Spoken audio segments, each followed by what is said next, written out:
Hello, Salut les amis, bienvenue à l'atelier des couples. l'endroit où les couples viennent pour travailler à la réussite de leur mariage.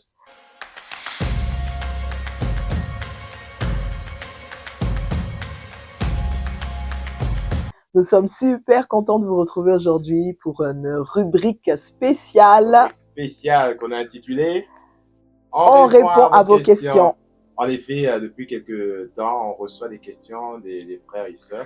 Et donc, on a décidé de prendre le temps de répondre à ces questions. Et on vous encourage, si vous avez des questions, à nous les partager, soit en mettant en commentaire de cette vidéo, ou en nous envoyant par courriel à l'atelierdecouples@gmail.com. On sera un plaisir d'y répondre. Exactement. Dis-moi Fabrice, alors, quelle est la première question? Aujourd'hui, nous allons répondre à deux questions. Nous allons prendre deux Deux questions. questions, oui. La première question, en fait, c'est une sœur qui nous demande comment est-ce qu'elle peut s'y prendre pour reconquérir le cœur de son mari.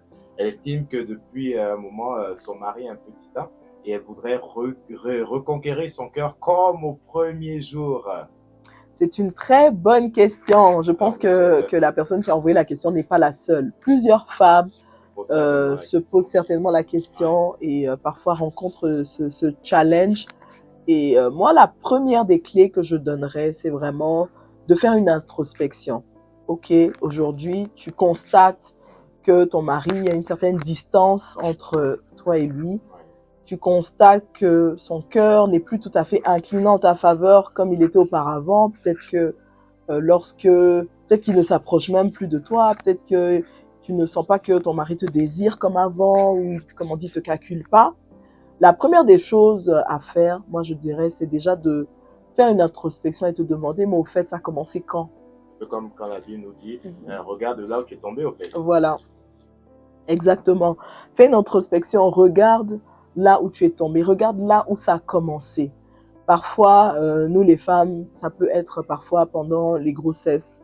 Donc, pendant les grossesses, on est vraiment centré sur la grossesse, on la vit à fond et on met parfois un peu l'homme de côté, à l'écart. Il faut dire que la période de la grossesse est une période spéciale. Oui. Et là, franchement, en tant qu'homme, j'encourage les hommes à vraiment faire preuve de patience et beaucoup de compréhension. Parce que la femme même, pendant la grossesse, elle vit tellement de chamboulements à l'intérieur d'elle-même. C'est qu'on appelle la montagne russe, ça monte, ça descend. Donc vraiment, il faut être patient et puis certainement ça passe après. Et puis, voilà.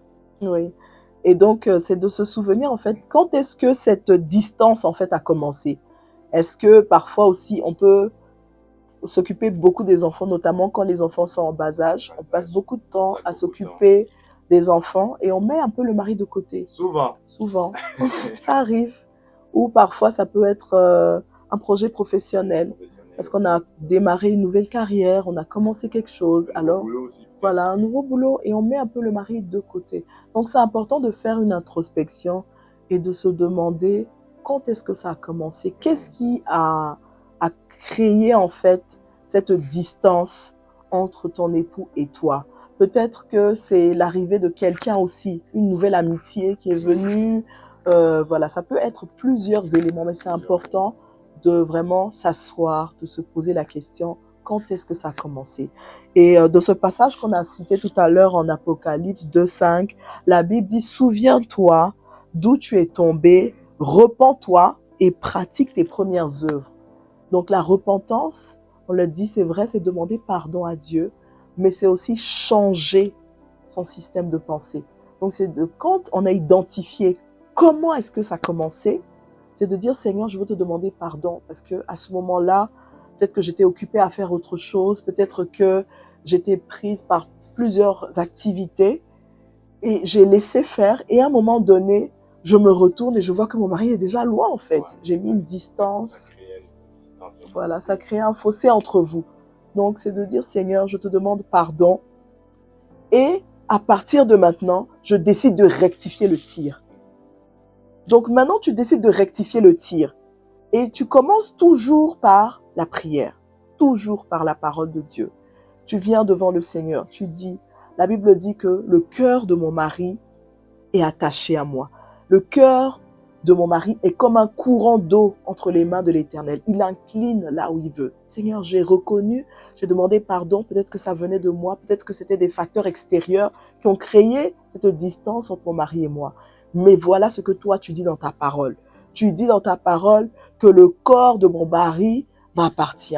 Ce corps est à moi. Donc je viens reprendre ce qui est à moi. Peut-être que dans un temps de faiblesse, dans un moment où j'étais occupée à autre chose, j'ai manqué la coche, j'ai manqué le but. Je te demande pardon, mais à partir d'aujourd'hui, je commence à déclarer. Et chaque jour, parce que parfois, c'est des choses que on peut même savoir. Hein, on le fait une fois, on a l'impression que mais j'ai prié une fois, Dieu n'a pas agi. Mon ami, tu as laissé peut-être pendant 6 mois, tu as négligé ton mari. Et puis on te dit, oui, il faut déclarer, il faut prier. C'est pas une affaire de déclarer une fois. Il faut vraiment prendre le temps de prier jusqu'à ce que tu vois. De prier de manière persistante, de prier avec foi, avec la parole de Dieu. C'est pas dire que, ah, comme j'ai prié aujourd'hui, et puis vraiment mon mari, il est arrivé, il a même pas mangé ma nourriture, il est encore ressorti. Ah ben, la situation, comme je dis, tu as remarqué, ça a commencé depuis quand? Mais il faut racheter le temps. Tu es temps de maintenant de rattraper. Donc, ne t'arrête pas à prier une fois. Prie une fois, 2 fois, 3 fois, jusqu'à ce que tu vois les choses changer. Sans garder dans ton cœur aucune sorte d'amertume, aucune sorte de mépris, aucune sorte de haine ou aucune sorte de colère, mais vraiment avec un cœur d'enfant qui vient devant Dieu, qui dit, Seigneur, rétablis l'ordre divin dans mon foyer. Donc on prie avec la parole de Dieu, on prie pas avec les émotions. C'est pour ça qu'au début, j'ai vraiment commencé par dire, demande pardon à Dieu et déverse ton cœur devant le Seigneur. On prie pas avec les émotions, on prie avec la parole. La parole de Dieu dit, le Seigneur incline le cœur de mon mari en ma faveur. Son cœur est comme un courant d'eau dans ses mains. Donc tu dois aller chercher dans la parole de Dieu. Ce que le Seigneur dit, tu dois le déclarer avec foi et prier avec persistance jusqu'à ce que tu vois un changement. Maintenant, dans le quotidien, en fait, dans vos rapports, il faut que toi-même tu favorises les rapprochements. Il faut que toi-même tu sois avenante. Parfois, nous, les femmes, surtout celles qui viennent, qui ont une culture voilà, un peu africaine et tout ça là, c'est souvent que l'homme doit toujours venir, l'homme doit toujours faire. Mais tu vois que tu as constaté un déséquilibre, tu veux changer les choses. Donc, tu prends la chose en main, en fait. Tu dis, OK, j'organise mon emploi du temps, je m'organise, je fais de la place à mon mari. Je m'assure que lorsqu'il vient manger le soir, je suis avec lui, je suis là, je dresse la table, je le fais de manière particulière, je lui montre mon attention, je mets des vêtements, des vêtements particuliers par rapport à ce que je veux déclencher. Donc, je me mets aussi en condition, je crée une atmosphère, je crée un climat, un environnement propice à ce que mon mari revienne vers moi. Donc, c'est vraiment ça que je peux dire par rapport à cette question, c'est que comment tu peux tout en fait par Christ qui te fortifie. Rien n'est figé, rien n'est impossible. Il faut faire des efforts, travailler sur soi-même, créer un cadre, un environnement propice et le Seigneur va venir maintenant t'appuyer, il va venir toucher le cœur de cet homme, il va venir parler à son cœur et c'est ainsi que son cœur commence à s'incliner vers toi. J'aime bien ce passage dans la Bible qui dit « Je fais du bien ». Elle lui fait du bien et non du mal tous les jours de sa vie. Donc quand tu fais du bien à ton mari, plus tu lui fais du bien, ne t'inquiète pas, Dieu, il va assurément agir en ta faveur. Il va intervenir dans ta situation. Donc continue de faire du bien, continue de prier, ne désespère pas, c'est possible, le Seigneur est capable de restaurer ton mariage. Et si je peux ajouter à ce que tu as dit, en fait, c'est pas quelque chose qui s'est fait en un jour. En un jour, oui. C'est quelque chose qui s'est fait Progressivement. Donc aussi, c'est vraiment de veiller à cela, en fait, d'être intentionnel pour dire, ok, je ne vais pas perdre le cœur de mon mari, donc je vais travailler, comme je dis toujours, le mariage, c'est le travail. Je vais travailler chaque jour, poser des actions qui vont faire en sorte que le cœur de mon mari restera Reviennent. toujours Yes. à moi. Parce que, comme je dis, rien n'est acquis au fait. Tu peux écouter ses conseils, les mettre en pratique et puis reconquérir le cœur de ton mari. Mais si tu ne veilles pas à le garder, tu peux encore le perdre. Donc c'est vraiment y travailler au quotidien, veiller à ce que, ok, personne ne va venir se mettre entre nous. Je vais laisser aucune circonstance, aucun projet ou quoi. Aucune porte ouverte. Exactement. Je vais travailler à garder le cœur de mon mari. C'est important. Très important. Et petite clé aussi, il faut savoir que les hommes sont visuels. Je dis ça, je dis rien, je ferme la parole. Habille-toi en conséquence. Voilà. Investis dans les tenues. Regard, attirer son regard. Là, que tu vas passer devant lui, oui. ça te doit se tourner comme ça. C'est ça, parce que tout à l'heure, on parlait un peu des maternités et tout. Parfois, la femme commence à se négliger un peu. Oui, on se relâche parce que voilà, on a 10 000 choses à faire, on est fatigué. Oui, l'enfant ne dort pas la nuit, donc on prend plus soin de soi, on se maquille plus comme... Voilà, ce que tu avais fait pour gagner son cœur, continue à le faire. Continue à faire ces choses-là et tu verras que tu vas reconquérir le cœur de ton mari. Non seulement ça, et que tu vas le garder. Effectivement, tout à fait. Donc, on va passer à la deuxième question. On avait dit on répond à 2 questions. Maintenant, on va aller chez les hommes. On va aller chez les hommes. Il y a un homme qui pose comme ça la question.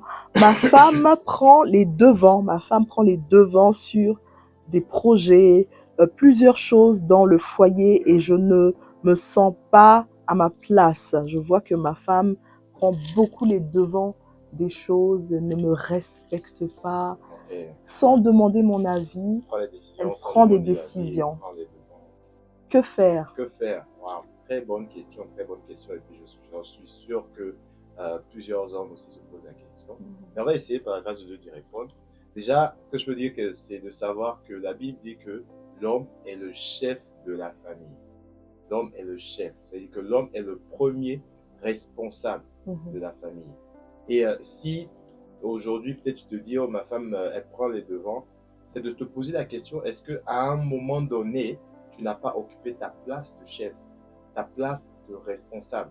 À un moment donné, tu n'as pas pris tes responsabilités, en fait. Parce que lorsqu'on dit responsable, lorsqu'on dit chef, c'est le premier responsable. Responsable. À un moment donné, est-ce que tu n'as pas délégué tes responsabilités à ta femme? Un peu comme Adam et Ève dans le jardin. Oui, dans le jardin, parce que c'est à Adam que Dieu avait parlé. Donc, lorsque Ève a mangé le fruit qui était défendu, jusque-là, ça allait encore. Tant qu'Adam n'avait pas mangé. Mais lorsque Adam a mangé, c'est là qu'il a péché. Oui. Et donc, c'est vraiment de se dire, est-ce qu'à un moment donné, tu n'as pas délégué? C'est-à-dire que tu n'as pas pris tes responsabilités, tu as laissé la femme. Peut-être que la femme te posait des questions. Oh, chérie, qu'est-ce qu'on doit faire? Comment on gère ça? Comment on doit gérer ça ou telle situation? Mais tu n'as pas occupé ta place de chef et tu l'as laissé faire.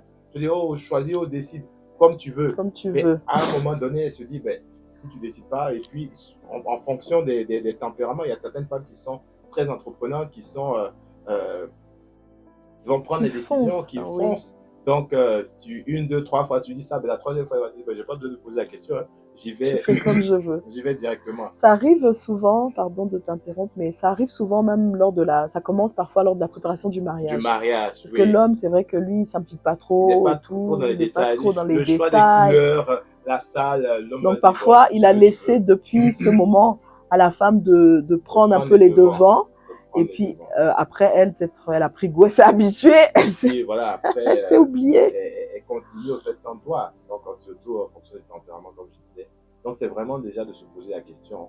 Et puis si tu remarques, si tu es sincère avec toi, que tu remarques que tu as eu cette attitude un peu négligente, bien tu as abandonné tes responsabilités, c'est vraiment de te repentir. Se repentir, c'est pas juste demander pardon, mais tu te repens vis-à-vis de Dieu, parce que c'est Dieu qui t'a confié cette position de chef, de premier responsable, et c'est à toi qui vas demander les comptes. Voilà pourquoi lorsque Adam avait péché, c'est à Adam que Dieu est venu demander, mais Adam, qu'as-tu fait? Oui, quand c'était Ève, Ève a été séduite. Oui. Il n'avait pas de péché. Mais c'est Adam parce que c'est à lui qu'il a donné la responsabilité. Et l'homme est le responsable, le chef de la famille. Lorsque quelque chose arrive à la famille, c'est l'homme qui est responsable. C'est à lui qu'on va demander des comptes. Tu vois? Donc, c'est vraiment de te repentir vis-à-vis de Dieu. Et la repentance, c'est pas juste le fait de demander pardon. Mais dans la repentance, c'est non seulement je demande pardon, mais je fais un 180 degrés. C'est-à-dire que là où j'avais abandonné mon rôle, je choisis de revenir et d'occuper ma place. Désormais, je vais donner mon avis pour chaque chose. Désormais, je vais dire, OK, voilà comment on va faire ci, voilà comment on va faire ça. Je vais occuper ma place de chef. Ouais. Et la Bible dit aussi que l'homme est la couverture de la femme. Il doit couvrir sa femme. C'est-à-dire qu'il est le pourvoyeur, il est le protecteur, mais il est aussi une couverture pour sa femme. Donc, lorsque la femme a eu l'habitude, c'est de lui dire non, chérie, désormais, voilà comment on va fonctionner. On va faire ci pour tel projet. On le fait ensemble. Tu me consultes. C'est plus comme tu as pris l'habitude de décider par toi-même, non. Et souvent, il y a certains hommes qui ne vont pas oser affronter leur épouse.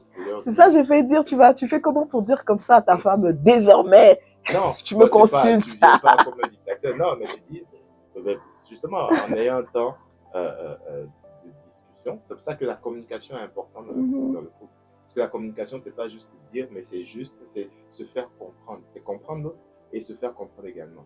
Donc, ok, j'aimerais que désormais, on puisse prendre des décisions ensemble. J'ai constaté, voilà. J'ai constaté. Et puis, tu es factuel. Tu vas sur des faits. À telle occasion, à telle occasion, à telle occasion. Tu as pris les décisions sans me consulter. J'aimerais que dorénavant, s'il y a une décision à prendre, on le prend ensemble. Et comme vous êtes un couple et que votre foi est en Dieu, bah, on s'appuie sur la Bible. La Bible dit quoi? L'homme est le chef de la famille. Femme, sois soumise à ton mari et sous la mission. Et ça, c'est une chose souvent avec lesquelles que les femmes ont un peu de difficulté, c'est que lorsqu'elles ne sont pas d'accord avec l'avis de leur mari, mais la Bible dit quoi? L'homme est le chef, donc normalement, c'est lui qui a le dernier mot. Donc, elle doit se soumettre au fait. Même si il fait un choix qui est différent du leur, elle se soumet. Mais il y a une clé que les femmes ne connaissent pas, qui est redoutable, c'est que la femme a le leadership d'influence. Elle peut prier, elle peut changer la donne. Elle peut prier ce que le pasteur appelle la génouflexie, c'est-à-dire aller devant celui-là qu'il a établi le chef, c'est-à-dire qui est au-dessus de lui, c'est-à-dire Dieu, pour dire Seigneur, voilà ce que je pense. Je pense que ce n'est pas une bonne décision. Touche le cœur de ton fils. Parle-lui. Convainc-le. Il y en a eu plusieurs cas comme ça où, après avoir pris une décision, l'homme revient encore vers la femme pour dire, ah, finalement, je pense que on va faire comme tu avais dit, parce que. La femme, parce qu'elle ne s'est pas opposée, parce qu'elle ne s'est pas rebellée, mais elle s'est soumise à son mari, mais elle est allée derrière prier devant le Seigneur, ça a changé les choses. Dieu a intervenu. Okay? Donc, c'est vraiment ça. Et la question, c'est quoi? La question, c'était ma femme ne me consulte pas. Ma femme ne me consulte pas. Voilà. Donc, ce que je disais, c'est l'homme doit occuper sa place, en fait. L'homme doit occuper sa place. On dit souvent que la nature a horreur du vide. Ouais. La nature a horreur du vide. Si il n'occupe pas sa place, quelqu'un d'autre le fera. En l'occurrence, là, dans le couple, ça sera la femme. Donc, l'homme doit revenir et occuper sa place pleinement, prendre sa place pour dire non, chérie, désormais, voilà. On prend les décisions ensemble. J'aimerais que tu me consultes pour toutes les décisions. Parce que la Bible dit l'homme et la femme, l'homme s'attachera à sa femme et les deux deviendront une seule chair. Toute décision que tu prends, ça m'implique aussi. Donc, j'aimerais qu'on puisse en parler et on prend la décision. Et je pense que les femmes ne demandent que ça. Hein. Est-ce les femmes ne demandent que ça. Qu'elles Sauf veulent... que souvent, les hommes sont très... Ils n'aiment pas le détail. Donc, ils estiment que oh, ça, c'est pas important. Donc, mais c'est là qu'on commence à glisser, au fait.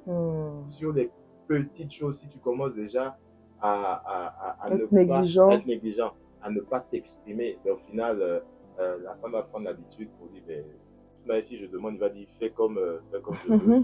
Et un exemple simple. La femme pose la question, chérie, qu'est-ce que tu veux manger? Les hommes qui vont dire, ça, c'est le ce que tu veux. Hein? Tous les jours, ce que tu veux. Mais au bout d'un moment, la femme, elle te demandera plus. Elle va faire ce qu'elle veut et puis l'homme va venir, il va dire, oh, mais encore ça. Oh, mais j'aurais aimé manger ça. Pourquoi tu ne l'avais pas dit avant? Pourquoi tu ne l'as pas dit, au fait? Donc, c'est vraiment de pouvoir l'exprimer et communiquer. Et je pense que en s'humiliant, en allant devant le Seigneur pour dire, non, Seigneur, je reconnais. Parce que souvent, je pense que le problème vient aussi de là. Les hommes ne reconnaissent pas l'homme. les hommes ne reconnaissent pas leur faute. Si tu reconnais ta faute, que si tu t'unies devant le Seigneur, tu demandes pardon, tu demandes miséricorde, tu demandes de pouvoir t'aider, et il va t'aider. Il va t'aider. Mais il faut d'abord reconnaître. Oui. Il faut d'abord reconnaître, se repentir dans le pardon et maintenant reconnaître. C'est-à-dire, en faisant ça, tu rétablis l'ordre divin. Parce que, en dehors de ça, c'est le désordre. Or, notre Dieu est un Dieu d'ordre. Lorsque tu rétablis l'ordre divin, tu permets au Seigneur de pouvoir intervenir dans ton cœur. En tout cas, vraiment, on est béni aujourd'hui parce qu'on entend que chacun occupe sa place, que chacun paye sa dette, la dette qu'il a envers l'autre, et nos couples s'en porteront mieux. Ouais. Et même pour finir, souvent, c'est de pouvoir aussi, l'homme, de pouvoir aussi s'intéresser au projet de son épouse. Et puis pouvoir parler de ça, c'est lui donner des conseils. Oui, normalement, il est le coach, parce que la Bible dit, il la nourrit, il prend soin d'elle pour la présenter au Seigneur comme une épouse sans tache ni ride. Oui, mais combien d'hommes font ça? Oui, c'est tout à fait. Souvent, quand la femme parle, l'homme, il n'écoute pas. Et souvent, la femme, lorsqu'elle vient voir son mari pour commencer à lui expliquer une situation, elle ne veut pas forcément un conseil, elle veut juste que tu l'écoutes. Or, l'homme, à peine elle a commencé, il a dit, oh, tu fais ça, il donne déjà la solution et puis il coupe court à tout. Elle veut être écoutée. Donc, c'est vraiment de pouvoir s'intéresser à ce que sa femme fait, donner son avis. Oh, je pense que tu devrais faire ci. Oh, je pense que tu devrais faire ça. Oh, ça, je peux t'aider. S'impliquer là-dedans, occuper son rôle au fait de chef et de premier responsable. Alléluia, que chacun prenne sa place, joue son rôle selon qu'il est écrit dans la parole de Dieu. Et assurément, nous vivrons des mariages épanouis, forts, stables en Christ.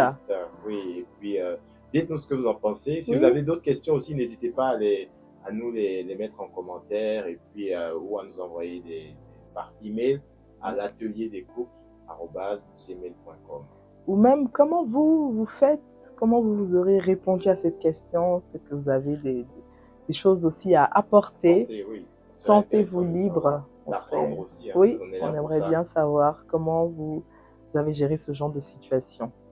Alors, c'est tout pour aujourd'hui, Fabrice. C'est tout pour aujourd'hui. Alors, si vous n'êtes pas encore abonné, abonnez-vous. Abonnez-vous. Likez, partagez la vidéo. Share. Et on vous dit à très bientôt. À très bientôt. Demeurez bénis.